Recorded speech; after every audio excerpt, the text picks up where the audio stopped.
Alors on a encore des internautes qui réagissent à son intervention d'hier. Nicolas Sarkozy a dit hier qu'il voulait gouverner par référendum et redonner la parole au peuple, entre guillemets.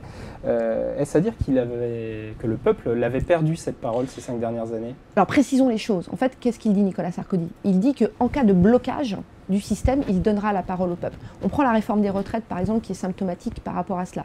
Pour la réforme des retraites, il y a eu 3 millions de personnes dans la rue à plusieurs reprises. Donc il y a eu énormément de Français qui étaient mécontents. Néanmoins, il n'y a pas eu de blocage, c'est-à-dire qu'il n'y a pas eu une corporation qui, par sa seule action, a empêché de faire la réforme. Si on prend la réforme de la formation professionnelle, à laquelle se réfère le président dans son interview au Figaro, la formation professionnelle, c'est 30 milliards d'euros qui sont gérés par les syndicats de patrons et de salariés. Demain, si on veut faire une réforme, il faut passer par leur avis.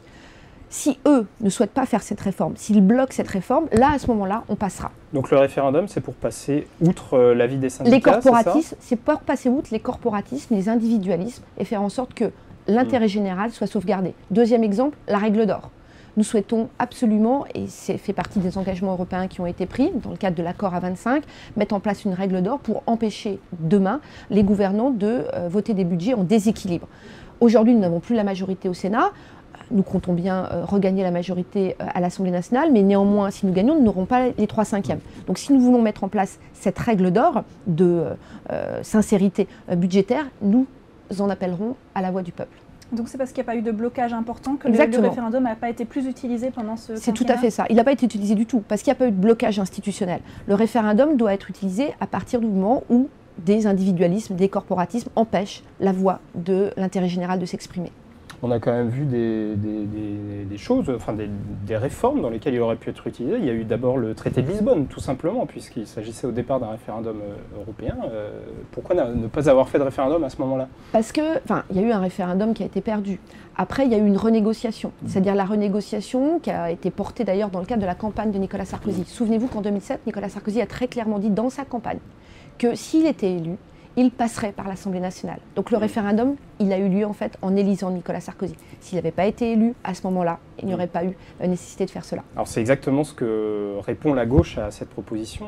C'est ce que dit François Hollande notamment. Le référendum, il aura lieu à la présidentielle.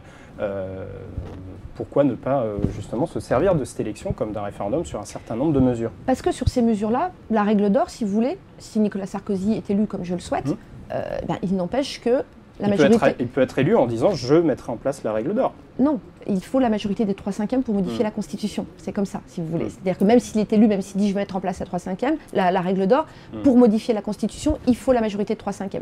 Donc, ou passer par le référendum. Nous avons une question de Lilian. Un référendum sur l'obligation pour les chômeurs d'accepter une offre d'emploi, vous ne trouvez pas que c'est une manière de les accuser et de dédouaner les gouvernants? Alors c'est beaucoup plus compliqué que ça. L'idée pour nous, c'est de donner davantage de droits aux chômeurs. Aujourd'hui, seuls 10% des gens qui se présentent à Pôle emploi ont une formation, alors qu'en fait, beaucoup plus demandent une formation. La formation professionnelle, encore une fois, c'est 30 milliards d'euros tous les ans. C'est énormément d'argent. Il est absolument indispensable que chaque demandeur d'emploi qui demande une formation puisse l'obtenir. Et notre idée, c'est celle-là, c'est de leur donner davantage de droits. Et à partir du moment où vous demandez une formation, vous l'obtenez. L'idée, c'est de dire, au bout de cette formation qualifiante ou préqualifiante, si on vous propose un emploi, il faut que vous l'acceptiez. Mais vous voyez qu'en fait, on inverse complètement la charge de la preuve. Ça sera l'obligation à Pôle emploi de trouver une formation pour la personne.